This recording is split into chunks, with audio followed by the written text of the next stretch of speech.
Stan Gibilisco here, proprietor and operator of ham radio station W1GV. That's Whiskey 1 Golf Victor. Located in the Black Hills of South Dakota, United States of America. I have a little bit of a speculative video that I'd like to make. Speculative partially because I have tested this. This is my 20-meter vertical antenna. It is mounted on the deck of my house.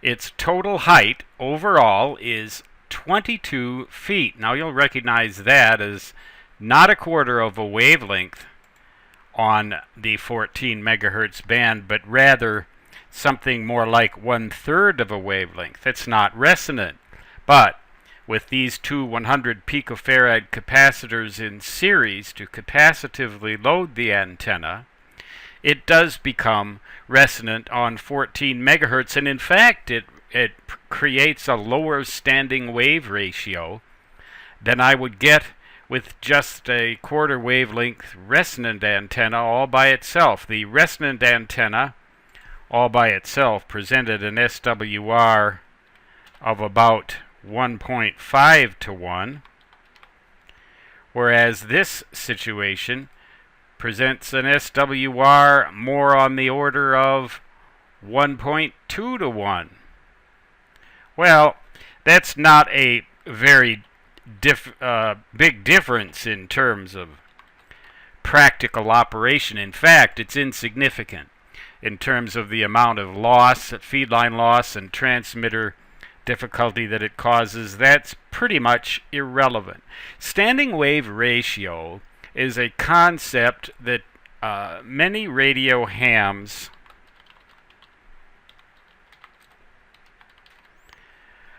overemphasize in their design of antennas. It's important, but there are certain situations where a lower standing wave ratio does not necessarily translate into a better antenna. In fact, in another video sometime I may show you mathematically a model describing how an antenna with a higher standing wave ratio may actually perform better than one with a lower standing wave ratio, even though they look identical in their installations. But this is my antenna.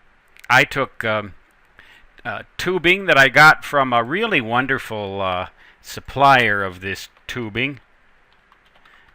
Maybe I should make a plug for them right now. Texas Towers. They sell 6-foot lengths of aluminum tubing that telescope perfectly into one another.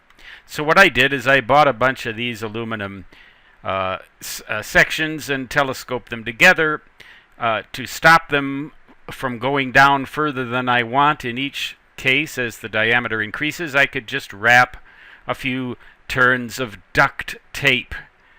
Duct tape, isn't that stuff wonderful? You can use that for almost anything. Duct tape around it to block it so that they would all sit in place. And then I fastened the lower 3 sections together. About a 6-inch overlap between each of the 3 sections here. 2 overlaps, about 6 inches to get 17 feet, and then 5 more feet. There's an overlap of a foot up here. So I get about 22 feet high. And this is just the basic arrangement. You can see it all. The radials, I wish I could do better than this, but there's one radial quarter wavelength long for each band, 30 through 6 meters. So that's one radial for 10 megahertz. I may have 2 radials for 14 megahertz. I'm not sure I remember. One for 18 megahertz, one for 21 megahertz, maybe 2 for 21 megahertz. One for 24 megahertz, one for 28 megahertz, and one for 50 megahertz. And in order to fit them under my deck, in some cases, I had to bend them out and around the house. And they're only about 8 feet off of the driveway surface, so they're not high enough to function really effectively on 30 or 20 or even on 17 meters.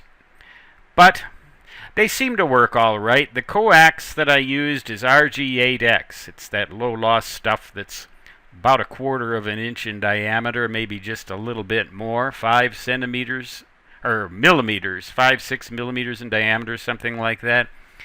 And I looked up the loss that this cable actually has if perfectly matched. And 50 feet of this cable will exhibit approximately 1 dB of loss at 30 megahertz when perfectly matched. So I took that as my criterion. I have 50 feet of this cable, so on the 10-meter band with a perfectly matched antenna, I would expect to get 1 dB of loss in this line. Well, on 14 megahertz, it would be considerably less than that, and my standing wave ratio is close enough to a perfect match so that it's probably more on the order of 0.5 dB, less than the smallest detectable change that a listener could find in my signal if that listener were expecting it. That's what a dB is, defined as the smallest detectable change in a signal strength if you're expecting the change. Well, so this is my arrangement. All well and good. It's a monobander on 20 meters. It doesn't seem to resonate on any of these other bands. By coincidence, once in a while, antennas resonate on bands that you're not expecting them to, but in this case, no such luck. Now, I can replace these tubings with some older used tubing I have that creates a 12-foot antenna, and then I get a very good match on the 24 megahertz band, and for some reason, a very good match on the 50 megahertz band. So I can pull these out, and that's another thing here. The lowest section isn't really fastened to the sleeve in the base. I can pull it out of there real quick when there are thunderstorms in the vicinity approaching. If I wait until they're on top of me, it's too late. I can pull these out, lay them down on the deck, separate them, lay them down on the deck, and reduce the risk of my house being caught on fire or my radio being fried by the lightning, electromagnetic pulses, etc. So, well, I just wondered what would happen if I tried to force feed this antenna on 18 megahertz. I mean, the 18, I've been harping in some of my other videos about how we should take advantage of bands like 18 megahertz, that they're open a lot of the time, and we're just not listening on them or not sending CQs, and so we think that they're dead when they're really not. So I heard a DX station, I believe it was in the Cayman Islands, nothing spectacular. On 18 megahertz, I called them. My radio seemed to be able to handle the mismatch with its internal tuner, even though the standing wave ratio at the radio appeared to be 5-to-1. Well, because of the loss in the feed line, you're going to have a somewhat higher SWR than that at the feed point. That's one of the things that a lot of people forget. The SWR is usually worse at the feed point than it is at the transmitter because the reflected power gets attenuated by the feed line as it comes on back down the line. Well, I just assumed then it was about 7-to-1. So I took my brand new 2013 edition of the ARRL handbook and turned it to page 20-5, where they have a list of losses that are caused by standing wave ratios in transmission lines. It's familiar to anybody who's worked with that sort of stuff. And I assumed the worst case, 1 dB loss in a 7-to-1 standing wave ratio, and I got less than 3 dB of additional loss. So overall, I might expect to get around 3 dB of loss with a 7-to-1 standing wave ratio. That's kind of a ballpark figure. It might be 3.3, it might be 2.9, but it's very close to 3 dB loss caused by this mismatch and by the original loss in the transmission line itself. That means that if I run 10 watts output at the radio, only 5 watts are going to reach this antenna. If I run 50 watts at the radio, only 25 watts are going to reach this antenna to be radiated. But here's the trick. I like to operate QRP anyway. So normally on CW I run 10 watts output. So if I cheat a little bit and boost the power to 20 watts at the radio, then I could expect to get 10 watts at the antenna. Now you might think, well, that's kind of inelegant, that's kind of messy, that's kind of, it just doesn't sit well.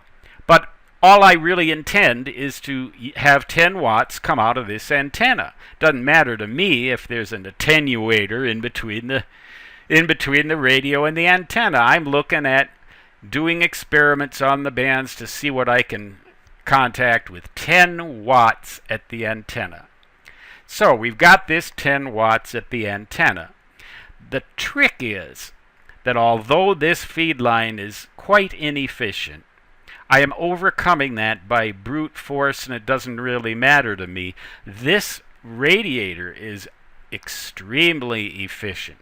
Because of its length, the current loop is quite a ways up from the bottom.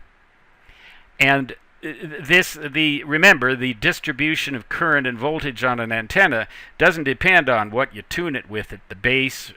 If it's a straight, solid piece of tubing like this, it's going to be what it's going to be. And here's where the current loop is going to be. And we're going to have a pretty high radiation resistance right down here as well. That high radiation resistance will mitigate the fact that I don't have a very good radial system. So I called that station in the Cayman Islands, and what do you know, didn't he come back to me on the first try? Here's the deal. If you have an antenna and you don't know if it's going to work or not, try it and see. Try anything. Of course, you can make contacts with a light bulb connected to the back of your radio if you try long enough. But the fact of the matter is here that this actually is a pretty good radiator on 18 megahertz, and I would assume the same goes for 21 megahertz. On 24 megahertz, I can pull this out and put that 12-foot section in there and get a good match. 28 megahertz, well, I've got to force feed it again. 6 meters, I can pull this out, put that 12-foot section in there. Now, I don't try it at frequencies below 20 meters. I rarely try it on 10 megahertz because it's just not going to be a very good scenario. Very high standing wave ratio, the radiator isn't very long, and it's just not, I just figure it's a real compromise. But I'm sure I could make contacts with it, even that way. So don't let the theory stop you from trying things in practice. Always try it. Try is, okay, try is. Try it and see, says W1GV.